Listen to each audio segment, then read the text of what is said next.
I'm Umaima Miraj, and I will be presenting my paper, Murder as Praxis, Theorizing Marxist Feminism in Pakistan through Akhtar Baloch's Prison Narratives, in which I discuss, as Brian said in the last panel, like why women murder their husbands and how can we look at that as Marxist feminism and as praxis.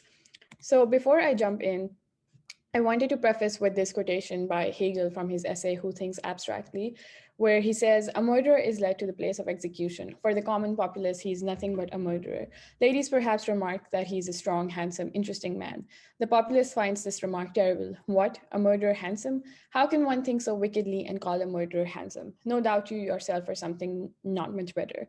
And Hegel says to think this way as about a murderer, that he's just a murderer and nothing else, is abstract thinking. And I wanted to start with this because writing about murder and in connection to Marxist feminism can also be abstractly misunderstood as what is the connection and why I am seeing murder as praxis. But I think that the murders themselves kind of contextualize the exploitations and the oppressions that I'm talking about, but then also act as a extreme form of resistance and subversion against the commodification of bodies that I will be discussing in my paper in this presentation.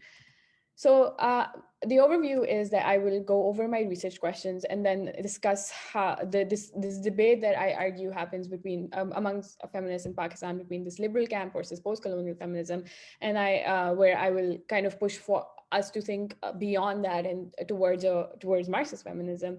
After which I will discuss Akhtar's background a bit and how she is the more kind of our conventional understanding falls within our conventional understandings of who is a revolutionary, and how I read her diaries, prison narratives as an archive. After which I will jump into my themes of the commodification of the body, the subversion of that commodification through murder, and how I see these two parallel revolutions as one. After which I will conclude. So my research questions are: how do love and revolution intertwine as Marxist feminist praxis? And how does the body, murder, and love help us better theorize Marxist feminism through reading Akhtar Baloch's Prison Narratives? So in this section, I will discuss how I think that we can theorize better through Marxist feminism. And this title is taken from E.P. Thompson's essay, The Poverty of Theory. So I argued in my paper that although that in order to push for Marxist feminism, we have to start with an autocritique of Marxism itself, and why Marxism has fallen short of looking at women's contributions and women's bodies as central to the transition, sustenance, and resistance against capitalism, because that has implications for how Marxism and feminism has always been seen as separate realms, and so has been the case in Pakistan, where although scholars have talked about Marxism and revolutionary activity in Pakistan, it has usually been male-centered, and feminism has been in a separate sphere where the debates are mostly amongst liberal feminism versus post-colonial feminism, where liberal feminism kind of speaks to how women's empowerment comes from women stepping outside the home and through the workforce, and the idea of agency, as Fawzia said here, argues is the capacity of a woman to act, which she undertakes by choice with the intention of pursuing a valued objective, which comes from her reading of economists such as Friedrich Hayek and Amartya Sen, where consciousness and liberation comes from the ownership of property and the the involvement in the workforce, and that is seen as freedom and liberation. And on the other hand, there is post-colonial feminism, which is, I think, extremely important for an anti-imperialist understanding of women's resistance and women's roles in the global South, which kind of pushes against this Western notion, this universalizing notion that all women in the global South are oppressed and are in need of saving. And so scholars such as Sabah Mahmood push us to think beyond this, as she calls this, beyond this a narrative of subversion and subversion and resistance, and towards looking at how women make meaning and mediate within the structures that they find themselves in. But I push us forward to move beyond post-colonial feminism as well, in order to see how women, when they find themselves in those structures, also dismantle those structures, and how they use how the body of the woman is central in these, and in these structures since the inception of capitalism. So how would they dismantle those oppressive structures? So before I jump into the my analysis and how I'm making these arguments, these diaries are written by Akhtar Baloch, and so it's important to provide the her biographical background, because she is our revolutionary who's fighting for Sindh, and she through her we're looking at the other women that I talk about in the paper. So Akhtar Baloch was born in Hyderabad, Sindh on 16 December 1952 into a political family. Her mother was Zarina Baloch, who was an activist and folk singer and really prominent in Sindhi political thought. And her father was her stepfather was the founder of the Marxist party, Awami Tehreek. And she had grown up reading Lenin and about the women in China, Vietnam, and Palestine, and had always had this urge to stand up for Sindh. And she did so at age 18 in 1970, when she sat for her first hunger strike against the one unit scheme of 1955, which sought to bring all of Pakistan into one administrative unit. And so she was fighting for that, and against that, and for Sindhi identity and language issues, and so she did that, and then later, and these diaries are she wrote in her third time in imprisonment, when she was fighting for the peasants of Sindh. And then she was later involved in the movement of restoration of democracy, and was one of the founding members of Sindhiani Tariq, which is the Sindhi peasant women's movement. And she published these diaries first in 1972 as Kadiani Ji Diary in Sindhi. And then they were also published in a condensed form in the journal Race and Class, with a preface by an English teacher, Mary Tyler. But this version has never been alluded to the diaries or talked about in relation to it. And I think that just goes to show how lost her contribution has been in general in Pakistan, and beyond Sindh. And she translated them with her son. Her son basically is the main translator, who Asad Palijo, and they published it in English in 2017, and with the intention for it to be read more widely. And I read prison narratives as an archive, in a sense where I'm aware that she didn't write much else, but as Kathy Weeks, a Marxist feminist scholar, argues that when it comes to the Marxist feminist archive, we should keep away from looking for a canon or a tradition or a body of work, for the implication that has of how women's contributions have usually been silenced or not seen to be found in traditional archives, and how we can look for different ways of different forms of a Marxist feminist archive. And so when I read these diaries, I not only look at how Akhtar is writing their diaries and talking about her own struggles, but more so how she writes about the women that she meets, and how they're also contributing. They are the ones who are contributing to this praxis as well. And so it's my reading of Akhtar, but then Akhtar's reading of other women as well. So I try to make this a more multivocal kind of an analysis. And so to begin the analysis, I discuss first how the women that Akhtar finds in the prison, and Akhtar's own, and women in general, how their bodies are commodified through a capitalist logic. And I begin this section with Fanon, because Fanon argues in The Wretched of the Earth how decolonization is always a violent phenomena, because colonization is a violent phenomena. And I want to stretch his provocation in order to argue that I feel like that commodification is also a violent phenomena. And so when we see murder as resistance to that violence, it doesn't come off as very surprising. And so I argue that there's this dialectic of violence and subversion happening that I hope to show in this presentation and in the paper.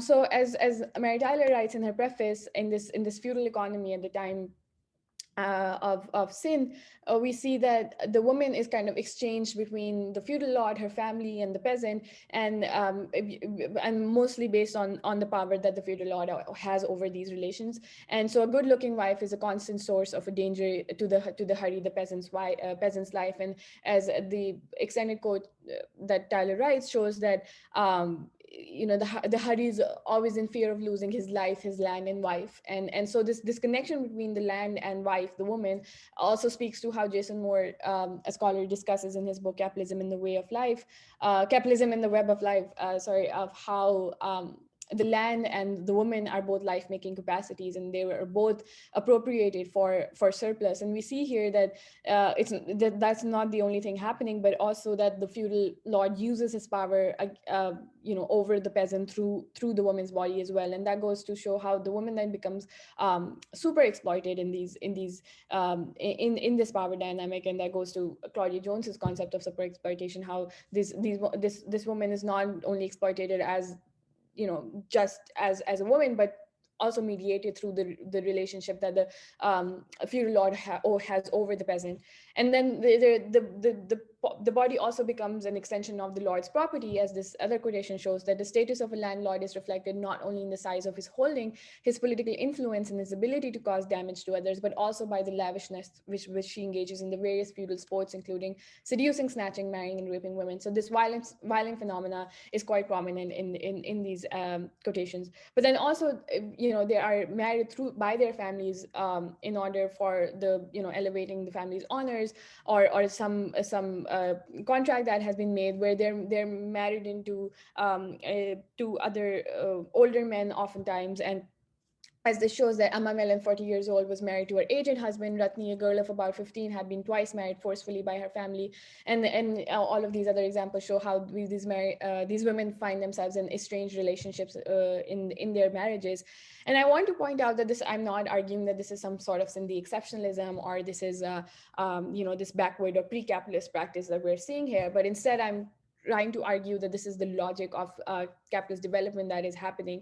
And I want to keep away from this binary of, this is the feudal economy, and so the, capitalism is not functioning here. And I argue in the paper that within these structures, these binaries do not hold, and the logic is prominent always. And as scholars such as Silvia Federici, Maria Mies have showed that, since the transition to capitalism, women's bodies have been appropriated through these violent logics where they have been made to produce the next labor force. They have during the transition to capitalism, how prostitution was institutionalized or rape was legalized. So these logics are not something that are specific to Sindh at this time, but are always practiced against women because their bodies are so central to this development. And so that commodification is also subverted, I argue, and in this case through murder. And so murder as a resistance is not a novel phenomena, because as CLR James showed in his book, The Black Jacobins, of how slaves would poison their masters, sometimes other, the master's children, in order to have the property only inherited by one son. They would leave one child and murder the rest so that the property would stay with the one child. So the gang wouldn't have to split up, and then they would commit suicide in order to keep the gang numbers low. And so these practices were so murder was used as a form of resistance throughout history, as many scholars have shown. And in this case, Akhtar shows how there were about 40 to 50 female prisoners in the prison, almost all Sindhi, and charged mostly with murder. And why did they commit the murders?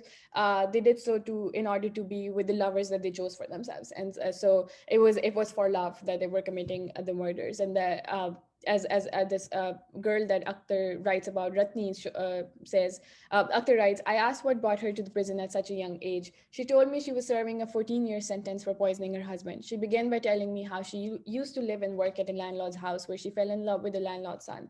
Her parents married her to another man whom she swiftly left to be with her lover. Her parents got her married once again to another man, and it was the second husband who she murdered with poison provided by her lover." And so this is just one example, but all the other women also discuss how they chose the lovers that they wanted to be with, and that is why they would murder the men that they did not want to be with, with whom they were kind of made to be by previous family relations, and those those bonds which had led them to estranged marriages.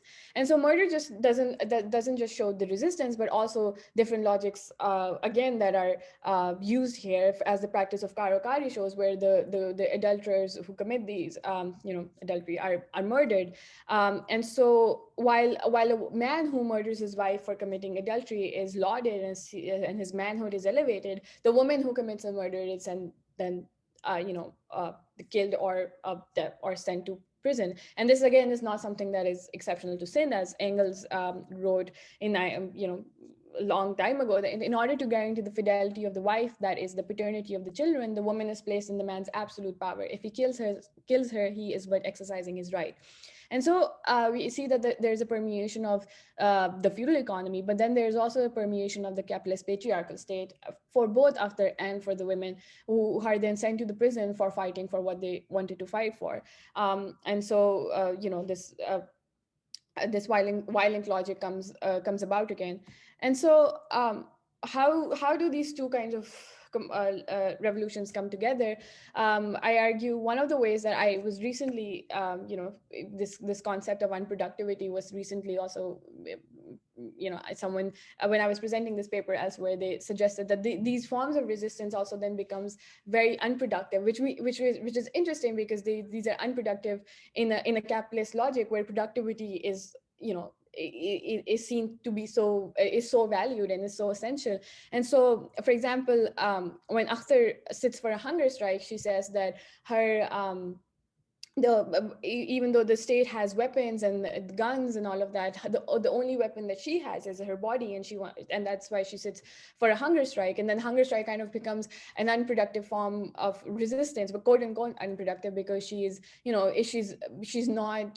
then being used to work, or she's not being productive in the system. And so murder then also becomes the most unproductive form, where a person is just killed by the women. And that is why I like this is something that I'm thinking of how unproductivity also brings these two kinds of revolutions together.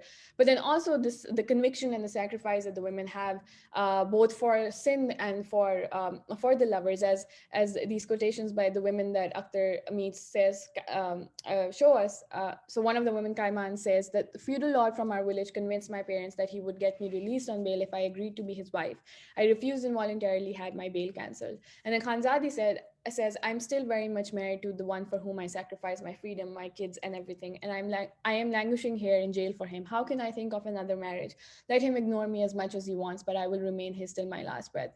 And Akhtar similarly receives this letter from her mother, who says, sometimes I fear for your life, but then I am reminded that Palestinian Leila Khalid also had a mother. Kurutulain Tahira had a mother too, and the millions of Vietnamese had mothers too. I firmly believe that great is the nation whose men and women are equally brave. I pray that you will be a slave to nobody. You are my only daughter, but even if I had 100 such daughters, I swear that I would have sacrificed them all for Sindh. And so we see that both of there's the death is pivotal here, that the murders are what lead them to the prison, but then Akhtar is also not afraid to give up her life, or has this kind of conviction through her family for giving up her life for her land. But then both of them also do not want to give, and the women that she cites do not want to give up their bodies again in the commodified form for in exchange for their freedom. But then also I argue then the prison also becomes a space of solidarity, and a kind of commons is created within the prison, which is again a contradiction, because the prison is supposed to be an enclosure which keeps the women inside, and where they're not free. But the women find themselves in each other there, where they, even though I don't want to romanticize this notion, because obviously they did not end up with the lovers that they chose, but they did find this kind of commons that was created with the friendships that they had with each other in the prison. As Akhtar says, that if anybody taunts a prisoner for killing her husband, all the women charged with murdering their husbands come to her rescue and attack the women, taunting them. And another quotation where Akhtar is released at the end as a political prisoner when Zulfikar Ali Bhutto becomes the prime minister. So she says, we both wept along with all the other women. At last, the matron came and said it was time for us to leave. Everyone was emotional when we were leaving. The poor women waved at me and said, Akhtar, don't ever forget us. Please don't forget us. And, she writes about them later as well. And so I argue that the way that the women then understand the reasons for what they had done, and the way that they were brought together, that they come together, kind of creates this space of commonality and solidarity within this enclosure that is the prison.